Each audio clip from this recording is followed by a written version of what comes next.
Good afternoon, everyone. Thank you for joining Encore Palm Beach County for our monthly Zoom event.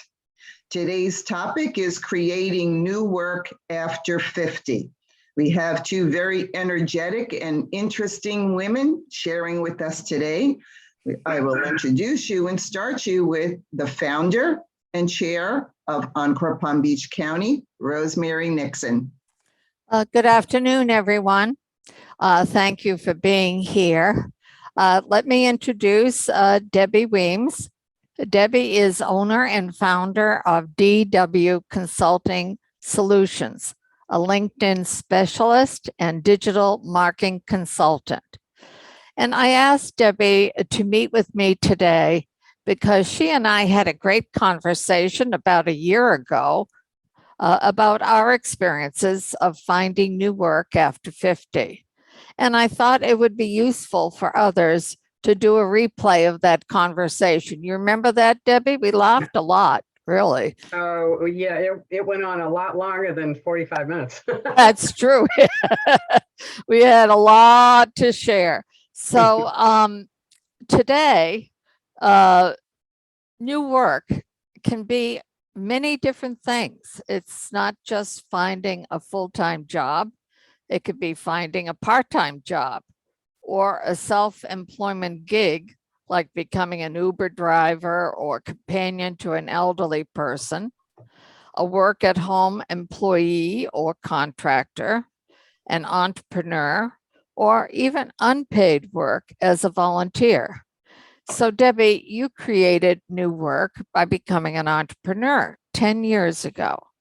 Would you share with us that journey of how you went from being an employee to being unemployed to becoming an entrepreneur? Okay, I'm going to give you the Reader's Digest version. Thank you for the opportunity, Rosemary and Christine. I love to share my story. I just celebrated my 11th year in business, and it still doesn't seem real to me, but I was in the nonprofit world for 23 years, all in Palm Beach County. Loved every nonprofit I worked with. I'm still a huge supporter of the Palm Beach Zoo, and I still donate to Susan G. Komen.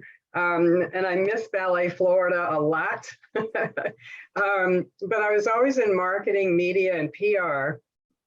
And basically, I love people. And I've been a networker since I joke around, but I've probably been a networker since I was about 12 years old. I'm the kid that had the lemonade stand, sold the Girl Scout cookies, knocked on doors.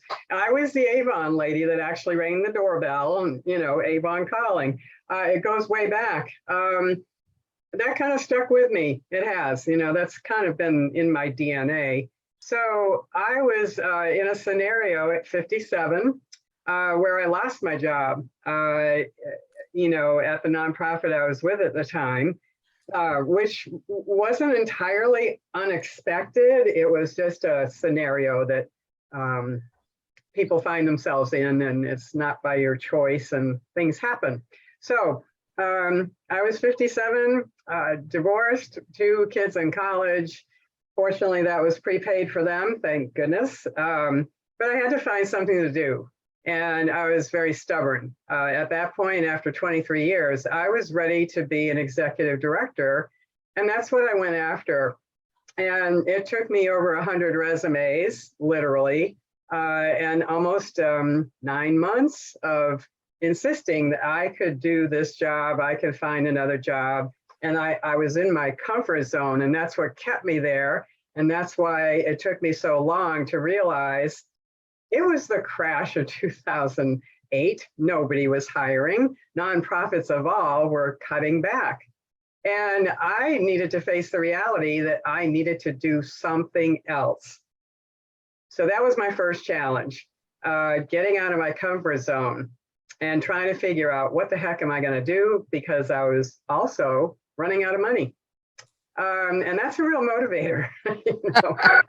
When you start to run out of money, you really start to pay attention to, what do you have left and how long can you do this lack of work trip that I'm on. So I was with monthly meetings with Career Source at the time, and they were called Workforce Alliance back then. And there was a career counselor that gave me an exercise that I did, and it kind of changed my whole course of direction. And to this day, when I'm working with people that are in transition, they're not quite sure what they want to do next, they have a lot of transferable skills, and maybe another big part of it, which I'm convinced this is always a big part of it. People are fearful of taking a risk of doing something different. And this woman, and I'm still in touch with her today, told me to take yellow line paper, not this size, but the big one, and make 2 lists. Get a list of all your expertise, everything you can do, everything. And you also include soft skills like communication and networking and, you know, all the different things you can do from your past careers. And the other list is everything that makes you happy, everything that puts a smile on your face. Because her whole point was twofold. Number one, I was 57, now I was going on 58, unemployed. And she said, you really don't want to jump into a job just to have a job and then become miserable and find yourself in the same scenario again. She meant well, but I was running out of money. I needed to do something. And I made those lists up and she put them side by side. And the part that, the list where you mention everything that makes you happy, it's everything. It's work related, it's family related, it's hobbies, it's pets, it's anything that makes you happy. And the whole point was matching up skills that I had to things that put a smile on my face. And it took her, I'll never forget it, because I had been struggling for months. And she looked at me and she said, after about 15 minutes, well, you need to be a coach. I was like, what? That was the furthest thing from my mind.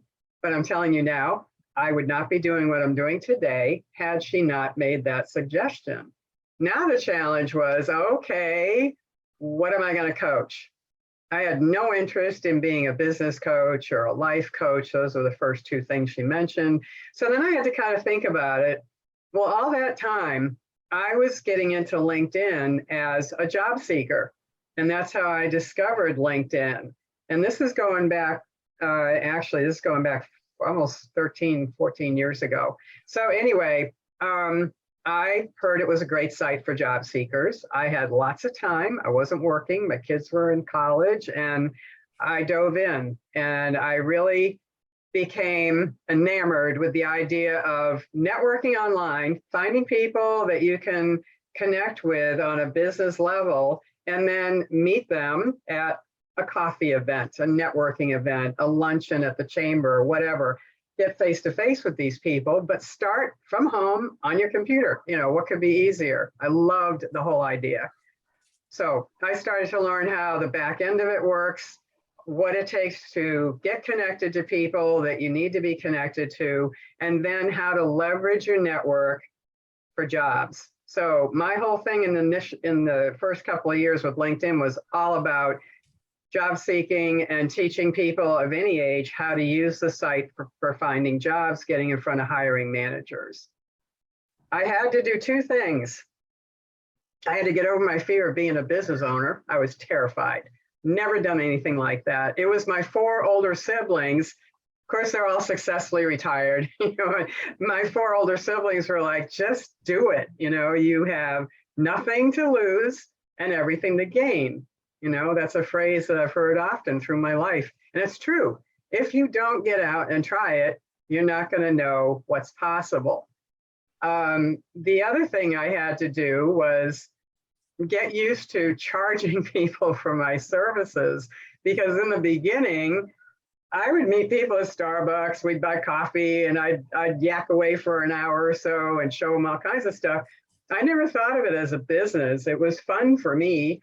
And I was learning more because every time they asked me a question, if I didn't know the answer, that sent me running to LinkedIn's, you know, resources to get the answers.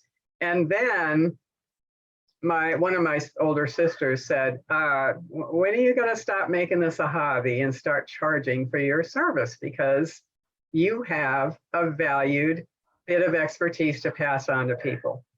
So that part, from the time I thought about doing it as a business and being a LinkedIn coach or specialist to the time I actually started charging for my time, it was about 4 months. It took me a long time to take that jump. So I do tell people now, just take time to make those lists. I pass that tip on to anybody that's in transition that we work with. And my other 2 coaches do the same thing. And time again, people will come back to us that have done that 2-list exercise, and they'll say, I never thought of this, that, or the other thing. And, it gives people a little bit of additional insight to what they could be doing that would actually be satisfying for them. So, and I can talk forever, Rosemary, but I'm going to stop there. Okay. Well, that whole experience from point A to today, what do you think you've learned from all that you think people need to know about finding new work? The most important things. Honestly, some people aren't going to want to hear this.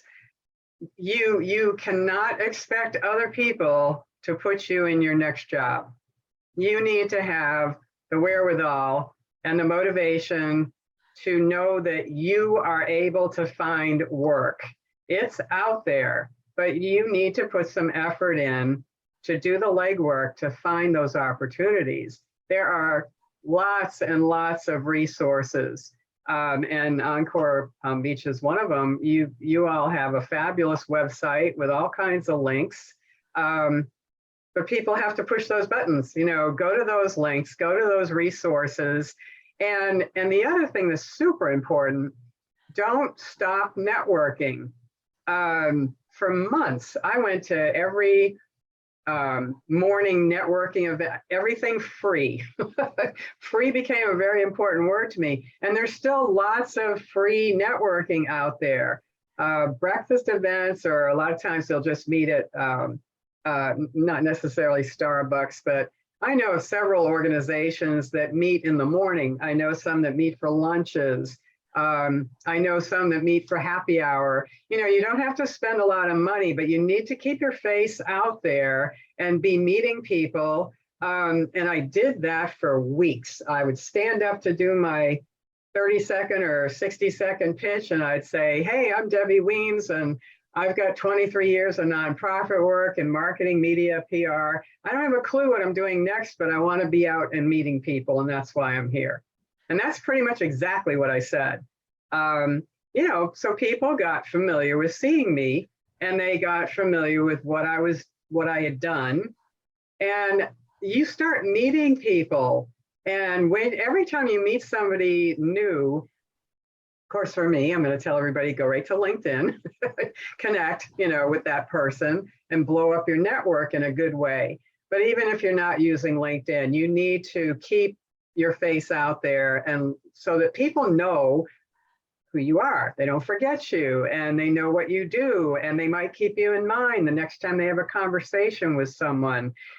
Networking is so much bigger than just going to an event and meeting new people. It goes much further than that. And that is why I love LinkedIn. It's layers and layers of people who know people who know people.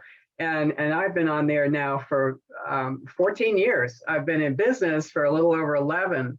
I put people together pretty often because I've built a network that's global, and we've worked with all kinds of industries and so forth.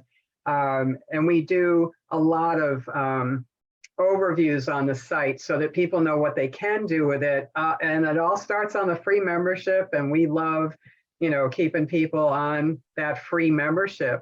Most job seekers can do what they need to do without a paid membership on this site. So Thank you for that, Debbie, because I think a lot of people don't know that. I think they may feel that LinkedIn is an expensive tool, and I didn't actually realize that you could really accomplish most of what you want to accomplish with a free subscription. The whole networking thing, I think many people could use a lot of coaching around that. The thing about LinkedIn is a way to meet people that are not in your current personal network, new people. And of course, the last few years with COVID has made it very difficult for people to go to in-person stuff, but that's all in the past. Everything is open now. In fact, there's so much going on, you can barely keep up with it. So people do need to be out there. I personally am a big believer in personal networking. But one of the things I have discovered is that a lot of people either had jobs that didn't really expand their network, or their personal life was so limited for whatever reason between job and family and so forth, they haven't developed a lot of personal contacts. And the other thing, I've met a number of people who are moved to Florida and didn't have work or raise a family or go to school or anything down here. And to develop contacts has been a little bit of a challenge for them. And if they live in an over 55 community, that's not terribly helpful because most of those people are not looking for work or not working. And so they're kind of stranded. But when you talk about networking, it takes something called, and we've talked about this, it takes something called confidence. And would you want to say more about the confidence thing, Debbie? Because my observation is a lot of people do not have confidence for whatever reasons. Sure. I was not always the way I am today. It does take a little bit of, you got to get over your nerves. I know so many people that were really, really terrified of standing up at a coffee networking meeting and saying anything, talking about themselves. Most people are not fond of doing that. I think what really helps is to find someone that already does that type of networking, whatever it might be, and be their guest at their next event. We're always encouraging people, professionals that we interact with, to, when you connect with people on LinkedIn, invite those new connections to the next local networking event that you're going to, and make it your whole point to introduce that person around to everybody you can. That's one of the best things you can do as an icebreaker. There's hardly any event that I go to now, hardly any event where I'm not meeting at least one person that I have not met face-to-face from LinkedIn. The other thing, before I forget though, for resources, there's so much available online. I'm always an advocate of the local chambers, all of them. They all have events that are open to the public. They're usually well run in general. And the other resource that a lot of times people don't think of, your local house of worship, whatever you choose. A lot of times they will have events going on. And this ties into volunteering. There's a ton of stuff coming up because it's fall, the craft shows, the holiday gift shows. There's going to be so many opportunities to be a volunteer. As you volunteer, you're going to meet people. And I say this all the time, you never know who knows who. Absolutely. Your next new work is going to come from somebody that that knew you were looking, that knew of your skill set. it's really important to stay out there, stay connected, keep trying to make new friends, new connections. That's the other good thing about LinkedIn is that you don't have to actually be out there going to things, although that is the best thing to do. It is a way of connecting with people that you might not connect with otherwise. Do you have workshops, Debbie, on how to effectively do that on LinkedIn? Well, there's an idea. You mean you don't? You know what? I used to, when I was building my business, I still have the partnership with Kaiser University. They are one of 5 colleges that we partner with. And back when I was doing workshops, they would give me their computer lab at night when it was available, and I could have my workshops there. And in return, I would go in every quarter and do a lecture to the students on how to get set up on LinkedIn for job seeking when they graduate, before they graduated. And that was a great partnership. And then we started getting into annual national conferences, and my schedule got crazy with travel and very, very big events that, a couple of team members would go to with me, and we just got too busy. No, I actually love that idea. I'm getting something together now for some folks in Wellington. Thank you, Eduardo. And I'm putting together something on the same lines of, I'm not sure if we're going to call it a workshop, but Rosemary, I love that you reminded me of that.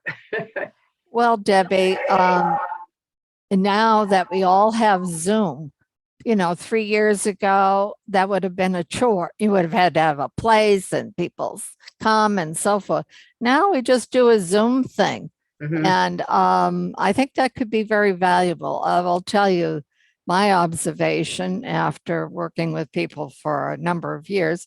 Most people are not good at it. I'll just leave it at that. So tell me, do you have any other observations about the job seekers that you have met that you think people need to be reminded of or think about? Don't underestimate the power of having your resume reviewed if it's been a while.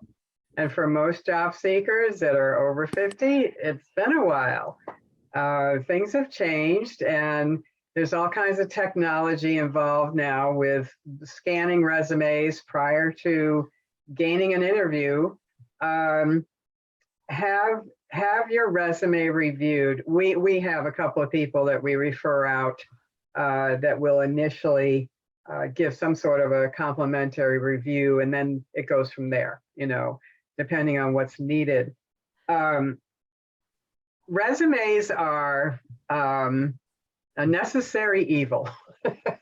I'm just going to put it out there. When you do get a resume the way you want it, whether it's on your own or hopefully with some help, some guidance from a professional, be careful about putting that out. I'm just going to speak about LinkedIn. We do not advocate uploading a resume to LinkedIn for one reason. Every time you apply for a job, it's a pain in the neck, but you have to go in and change out some of the keywords, often called core competencies or expertise, whatever that section is on your resume, where you list a few things that you're really, really good at that you want everybody to know about. When you apply for a job, you need to look at that ad and make sure some of the words from their ad are in your resume. And if you don't take the time to do that swap out every time, that scanning software that they use could very well skip over you. And you might be the best candidate out there, and they're not going to see you because you didn't take the time to put the right keywords in your resume. That would be one of my biggest tips.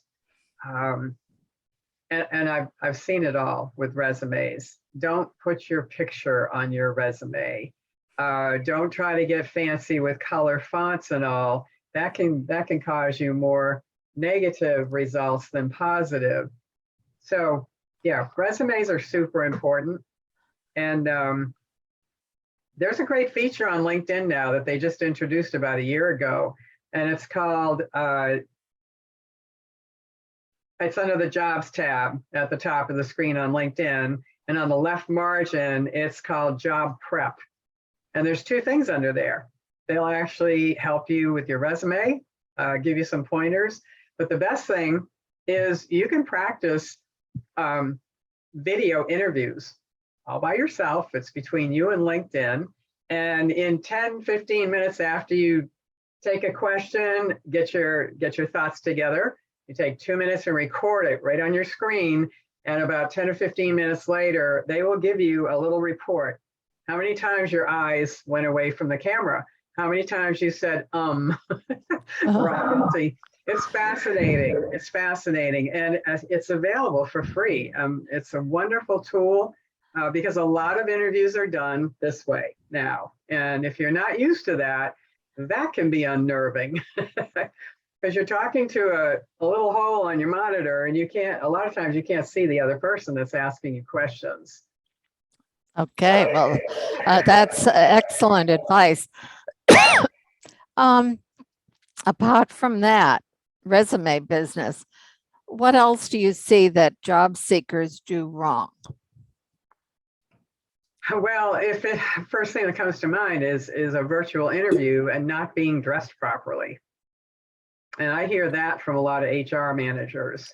Wow. You need to behave exactly as you would if you were in person. You need to dress the part. You need to be on time. That's the other thing. You know, COVID introduced a lot of things. And all of a sudden, there's so many people working from home or kind of stuck at home, doing things online. A lot of people from the waist down started getting very relaxed, you know, about wearing jammies to the meetings and things. And you just have to be careful. You really need to be professional. And the other thing is, do your research. When you do have an interview, bless you, you know, that's great. Do some research on the company. There's lots of information available online. And if you know who's interviewing you, look them up. Just Google their name. Chances are good their LinkedIn URL profile is going to come up first. Certainly all HR managers are on LinkedIn, and you can read about them ahead of time. The more you know about the company, and if possible, the person interviewing you, the better prepared you can be with the type of questions you want to ask, because even over 50, you know, it's completely appropriate for you kind of to be interviewing the company. You know, you want to find out who you're going to be working for. You know, just do your research. That's an excellent point, Debbie. I think that some people find being interviewed so intimidating, or they're so anxious about it, that they forget that the interview should actually be viewed as a conversation, not an interrogation, which I think is what maybe some HR people aren't very good at that. They conduct it as if it was an interrogation, but you can seize the responsibility for the interviewing also by being focused on what you want to know and what you want to accomplish and what information you need.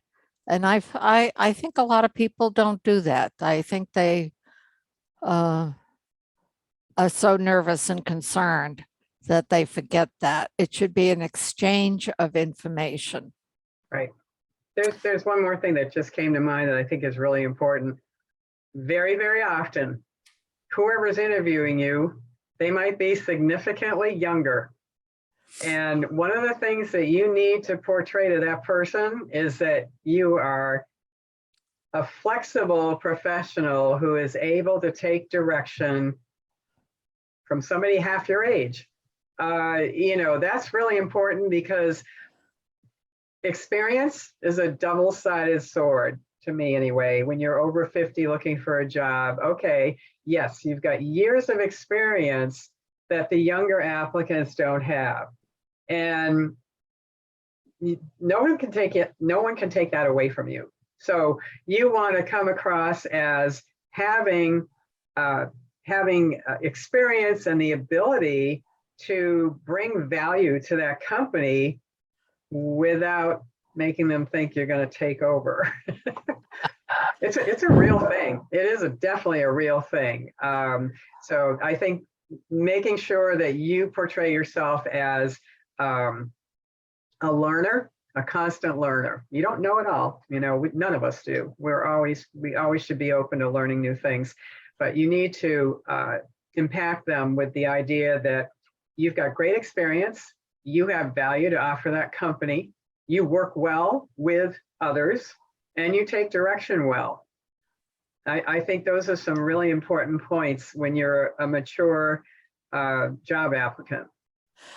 I think a lot of people go into the interview concerned about potential age discrimination, and they kind of sabotage themselves in advance.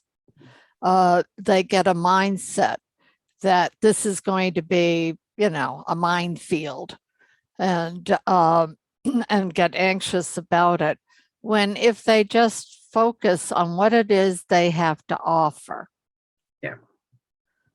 they might be better off, because that's what people are looking for. What have you got that we need? It's very simple. Mm-hmm.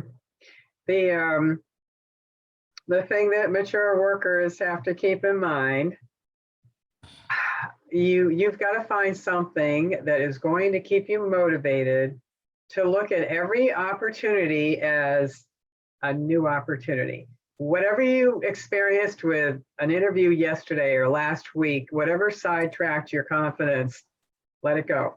You have to learn to let that go and start every opportunity, every job application. It is a new opportunity. That is, to me, aside from running out of money, that is the hardest thing of job seeking at any age, is constant rejection, or worse, constant ghosting. You go through the application, you go through the interview, you think you might have nailed it, and you hear crickets. You don't hear anything back. That is so frustrating. It is something everybody experiences. And I learned the law of attraction when I was unemployed, because I had lots of time. And it's based on the belief that you become what you think about. You draw things to you as your thoughts go out there. Whatever you think about, you bring about. Everyone's heard these phrases, you are what you think. Make your thoughts good ones. It's all true. It's just getting into that practice is very, very different for most people. We're not raised that way. We're just not. At least in this country, we're raised with actions and consequences, and we're raised to be reactive. And trust me, you're hearing from somebody that's going to be 70 in December. And it took me some real practice to let go of those old tapes. But I totally encourage people. You can get it from the library. You can get it online. It's called The Secret. And it's actually based on the Old Testament. And I'm telling you, it literally, I will say, it changed my life, because even now I still find it hard. It's not automatic to think that way. But if I go into a day, well, without fail, I end every day. The last thing on my mind is how I want tomorrow to play out. And the first thing on my mind when I wake up is gratitude. Before my feet hit the floor, I give thanks, and I'm grateful for all kinds of things. And if you can end your day being grateful and looking forward to the next day in a very positive fashion, and then you can wake up and not pick up your phone, don't run to turn the coffee on, just take a couple of minutes. It doesn't take long. I'm telling you, that's one of the best habits that I learned. And now I do it every day. And, you know, the best example, you know, if you wake up and you stub your toe on the way to the bathroom or whatever, and all of a sudden it's like you drop your coffee cup, you know, 10 minutes later, and then somebody reminds you of something that's not a very pleasant thought. All of a sudden you're snowballing into all this negative stuff that starts happening, and you can stop all that. You can stop it, you know. I've had a lot of practice with this with my two daughters, 30 and 32. The 30-year-old gets it. I'm still working on the 32-year-old because, oh man, she can get into whining about one thing. And then all of a sudden it's like, I'm like, Wendy, stop. Listen to yourself. What do you think you're going to attract by all that complaining? You're going to attract more stuff to complain about. It's really true. It's really true. And again, not easy, but if people can learn to think differently and let stuff go that you can't control, you just got to let it go. I know how frustrating it is. I still run into things just like everybody else, but I've learned not to react the way I always used to.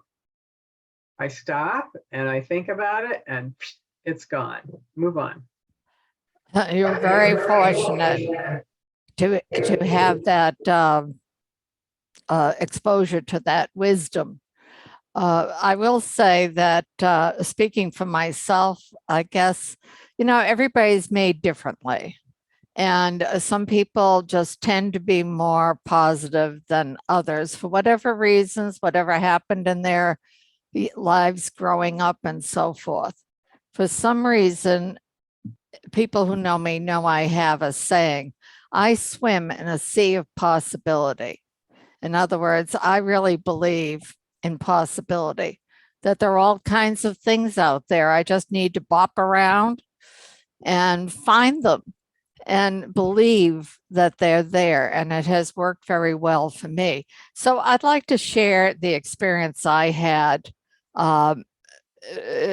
finding new work. And this goes back to 1983. I wasn't 50 years old, I will admit, but it was a formative experience in finding new work that has served me well over the years since. Back then, I was executive director of the YWCA in Hartford, Connecticut. And after 5 years of raising money for the organization and all those things that you do for a nonprofit, I decided I wanted to move into the for-profit arena. I figured, okay, I'm pretty good at this. Maybe I could get paid more for my skills and experience. So I hired a career coach. And that's what, you know, I didn't know about all these things that you're talking about, Debbie. We didn't have LinkedIn and we didn't have the internet, by the way, back in 1983, or online job boards or nothing. And so I just happened to bump into a person who was a career coach, and she worked with me to do exactly what you just talked about, to identify those skills and experience that I had developed over the years and what I enjoyed doing. And so, you know, when I saw that, then my focus was not creating a resume and putting it online. There was no such thing back then. And I wasn't really interested in fitting into somebody else's box as an employee. She encouraged me to do personal networking, which was the only way back then. And I read Richard Bowles' book, which was the Bible for personal networking. I recommend it. It's called What Color is Your Parachute? Mm-hmm. It's been reprinted 100 times. He said back in 1983 that 86% of new jobs are found through personal networking. And if you listen to people like Carrie Hansen, Chris Farrell and others, they'll tell you it's still true today. Mhm. Personal networking is the key to finding work that may not even be advertised. To me, a job on Indeed, that's an advertisement, that's a box. They want somebody to fit into the box. But what I was coached on with personal networking was to identify those transferable skills and just meet for coffee with my personal contacts. I started with 5 people and I simply met with them and I said, who do you know? This is what I've done and this is the skills I have and this is what I'd like to do. Who do you know that would be interested in talking with me? I wasn't asking anybody for a job. I wasn't asking, do you know of a job? Who do you work for? All I said was, who do you know that might be interested in talking with me? And through that process, I met with hiring personnel from Massachusetts down to Philadelphia. I mean, I was willing to make a change also of location. And I met with people in hospital administration. I met with people in education, higher education. I met with people in business. I even was interviewed for a job with the Democratic National Committee in Washington. All were job opportunities that on my own, I would never have thought of. It was just simply the people that I was talking to listened to me and said, well, maybe you should talk to Joe or Mary. And I would not leave. That's what you call information interviewing. You're gathering information. I would not leave one of those meetings without the names of 5 other people I should talk to. I tell you, I talked to so many people and it was a wonderful experience. I recommend it highly, even in this day and age. The process led me to a job in commercial lending for banks in Connecticut. And that's what I did for the next 10 years. And I had to learn new skills. Talk about learning new skills. I went from a job in which I had a big corner office and my own private bathroom to being a grunt in the credit department of a bank with all these other people learning how to do analysis of business, companies' financials under a taskmaster who would whip us to get so much done and to learn how to do it right. It was me and one other woman in a room full of men. And it was so stressful. We would go to the ladies' room and we would cry, but we made it through. And I ended up getting a job as vice president of commercial lending for Colonial Bank in Waterbury, Connecticut. Then I went with Union Trust and another one. And then when I moved to Florida, I ended up going with Dean Witter in investments and insurance. And by the way, I had to learn all about investments and insurance. That was not my strength. My strength was commercial finance. And then I went with Ameriprise. That process resulted in 25 years of work in the financial field, none of which I had really planned on. And one thing just led to another. So what I learned from that experience is that personal networking can take you in new directions if you're open to learning something new. And you can make the case, and this gets back to that self-assessment that you did of how what you have done translates into the new arena. And sometimes you have to learn how to describe how it's similar. Do you know what I mean? So for instance, when I was doing fundraising for the Y, what is that? You go out and you ask people to give you money. Same thing in commercial lending. You go out and you ask people to borrow money. Same thing, just it looks a little different. And so, when I learned how to explain how this is like that, sometimes you need to be able to do that for people. Have you had that? Do you understand what I'm saying, Debbie? Sure, absolutely. I call it translation. You're reframing something. That's it. Yeah, absolutely. And oftentimes when we work with people that are, in transition, well, one of the things that we do ask every client is for their top 12 keywords or phrases. And keywords are always applicable to your expertise. And particularly if you're in transition and you have a background like you just described, Rosemary, where you have a lot of different skills that you've picked up over the years. It's amazing to me how many applicants really don't sit down and realize, you could do this for a different industry.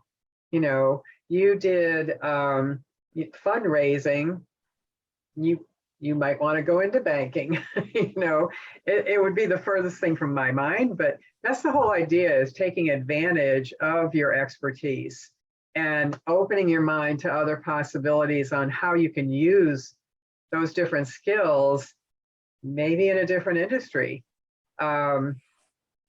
LinkedIn's got 142 industries. And I have an alpha listing because it's too hard to get into LinkedIn and try to, they don't set it up properly to make it easy to look at that whole list. We have an alpha list. I'm happy to email that to you, Rosemary, and you can do what you want with it. But sometimes it's helpful to look at a list of different industries. Again, thinking about what you've done. Oh, maybe I could do this over here in this industry. Hospitality, that's another big one. Bartending, waitressing, being a hostess for a restaurant or a motel. There's so many skills involved with those jobs that you can do for another company. Yeah, I mean, once you really start thinking about it and how transferable skills can be, it does open up some possibilities. So Debbie, we're getting up to 10 minutes of 1, and we want to allow time for questions. But what do you want people to know about what DW Consulting and LinkedIn can do for people? I'm a believer in LinkedIn because of how it's grown. It'll be 20 years old next year. And what we do is make the site easy to understand and quick to get on and off, do what you need to do. All of our training is customized. We work with all levels of experience. If you don't yet have a profile on LinkedIn, we will help you from the beginning. Most people do have a presence on there, and we just go in and work with them, and that's key. We work with our clients. We do not do things for them and then send it back and say, here you go. Right. Because we get to know our clients and their strengths and what their goals are. And we love what we do. And you do charge a fee for that, right? Absolutely. I do hope to retire someday. Of course, this is not a hobby. But we have free resources too. Anyone can go to our website. We have 2 or 3 free downloads that'll help you with LinkedIn tips. We are known now for our half-hour free webinars. Almost every month. We have one at the end of November on the 30th. And you just gave me an idea that I'm going to convince my coworkers that we should do one in December about networking, how to network to get the for year the out. holidays. Yeah. Yeah. And I think that would be helpful. But our deal with our webinars is simple. If you register, and they're free, and they're always about 30 minutes, and oftentimes they come with reference documents. But if you register, you'll get the replay link and the documentation, whether you attend or not. We've become known for that. And we pick a different subject every month. Actually, the one at the end of November, we just discussed and decided on yesterday. It's going to be about gratitude, but not just during the holidays. You know, everybody thinks about Thanksgiving and gratitude, and we've got some pretty clever stuff to share about how to carry that through the year. And that's our subject for the end of November, and then I'll put that other one for December together. And the other thing is we have a monthly newsletter that right now it goes out to about 12,000 people. And it's free, it's loaded with LinkedIn tips, and it also has a calendar of follow Debbie. It used to be where's Debbie, like where's Waldo? And it's a list of everything we're doing for the next 6 weeks, a lot of which is open to the public. And I do a lot of speaking engagements locally as well as conferences. So there's always something going on that people might be able to sit in on or Zoom on or, you know, get free information that way. If you have information about the workshop in December, if you could get that to me before the end of November, I could perhaps get it into our December newsletter, which goes out the first week in December. People send me all kinds of good stuff, but it's usually after the newsletter has gone out. Okay. So what I want people to know, and I think most people know that Encore seeks to connect people over 50 with new work and volunteer opportunities. We have spent a good bit of time gathering links to staffing agencies, job boards like CareerSource, coaches, and the job portals for all the age-friendly employers here in Palm Beach County that we have identified from our Wisdom and Experience Awards event.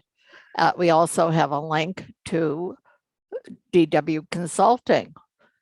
All of that is on our work resources page on our website. We didn't put that together just for our own enjoyment. It's there to help people who are looking for work. We're a volunteer organization. We have no staff. So when people get in touch with me, I sometimes get the impression that they think we're a staffing agency and that my job is to help them find a job. No, I ask them to go to our website and look at the work resources page, walk through, check out everything. And then if they need a little help to get back to me, I'm always amazed, Debbie, at the people who will call me and they tell me, oh, I heard that you help people get jobs. Okay. We don't get paid for doing anything. We're just trying to be an advocate and a connector to the resources that are available. And what horrifies me even more is when I tell them, have you been on, or I ask them, have you been on our website? And they say no. Would you ask somebody to help you when you hadn't even bothered to go to their website and learn a little something about them? Yeah.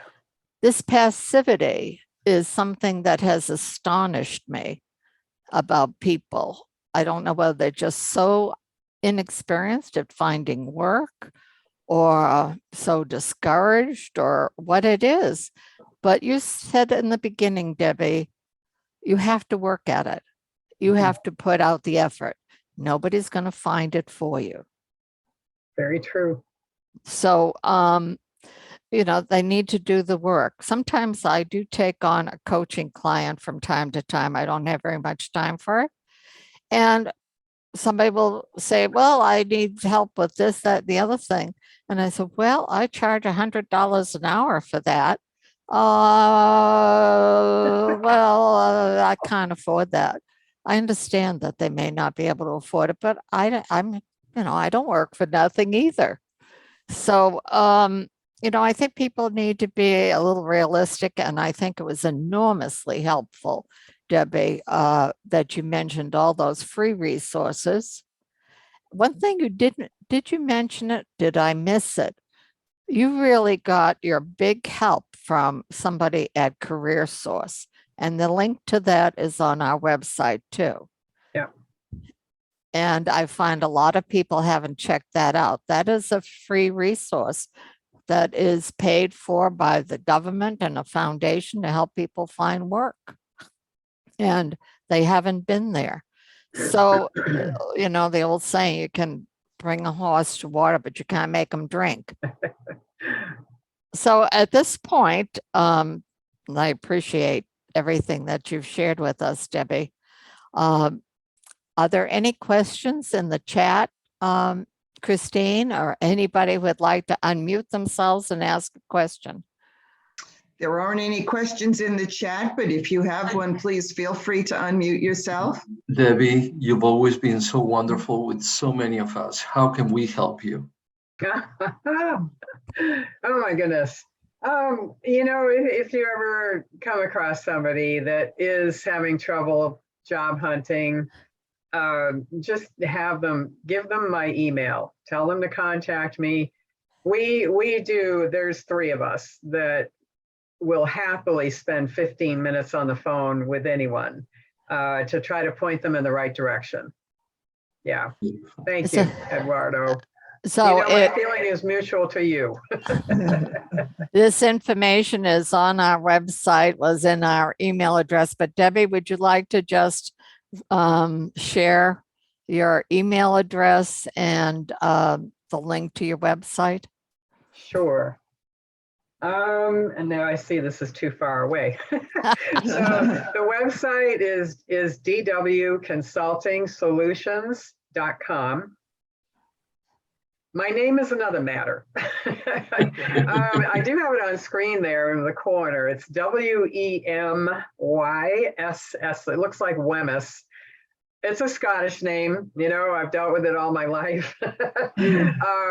My email is debbie@dwconsultingsolutions.com. And of course, you can look me up on LinkedIn by my name. But we love to do 15-minute phone calls with anyone that wants a little guidance. If you have a LinkedIn profile, we will certainly give you a couple of tips to improve it right over the phone. Thank you. Okay, and of course, our website is encorepbc.org, and our email address is encorepbc@gmail.com. Any other questions? Carolyn had her hand up. Thank you, Debbie. I want to compliment you and say kudos on being positive. I think that makes such a difference to our bodies, to our outlooks, and being grateful. My second job started at 55 and lasted 25 years. I just retired 2 years ago, and Encore, bless Rosemary, and their board have given me nonprofits to keep going here at this life care community. So I'm hoping that we can all find a tablet of how to live longer to accomplish all we want to achieve. But I salute you in your attitude and your presentation today. And thank you, Rosemary, for this. Thank you, Carolyn. Okay, well, Judy, I think Judy has her hand up. Yeah, I do. I just have a question to you, Debbie, which hopefully you can answer real quick. Somebody was kind enough to set me up on LinkedIn. However, all the jobs I'm getting are from out of Mongolia, outside of the country. Is there a solution to that? Yes, that would be something I can address pretty easily with a phone call. Okay. And I have, you know what, if you just shoot me an email, Judy, and in the meantime, I wrote down everybody's names that it's on the screen, and I'll connect with you on LinkedIn. And when we arrange a phone call, I'll give you some tips specific to conquering that. Yeah, I don't know why he did that, but I've been living with it. But I would prefer to get something much more local. A little closer to Certainly. home. No, I'm glad you brought that up. I'll make sure I get in touch with you. Thank you. I appreciate it. Sure. Okay. Thank you, It's great to thank you, see Christine. Oh, my pleasure. My pleasure. Okay, I think we're done. Any Sure, other it's great to questions see or you too. comments? Okay, thank you all for joining us. Please visit our website. We have lots of great things happening this month. Our Wisdom and Experience Award presentation is coming up on the 28th. Rosemary, you want to give us a quick recap on that? Well, all the information is on our website on the page that's titled Wisdom and Experience Awards. This is our effort to identify age-friendly employers in Palm Beach County and to connect job seekers with them. These are all companies, businesses, government, nonprofits, all of whom are interested in connecting with mature workers, have mature workers in their among their employees, and are very supportive of them. Once again, go to our website and all the information is there, including a place to register to attend at the event, which is up at the Airport Hilton. Airport Hilton in West Palm on the 28th, a breakfast meeting. And as Debbie said, it's another networking opportunity, and with a bunch of people who are employers of one kind or another. Yeah, the key to networking is to continue to follow up as well. I cannot tell you how many people grab cards and they do nothing with it. They just bring this many cards home, they put them away. So you need to follow up. It's so important. Yep. Very true. Mhm. One other thing I'd like to say about that's the networking where you share cards, and a lot of people, they just come in, they pass out their card, they say something about themselves, but they don't take any time to find out anything about you. And just like the job interview or anything else, there should be a focus on the other person, what they need, what they're interested in, and maybe how you can help them.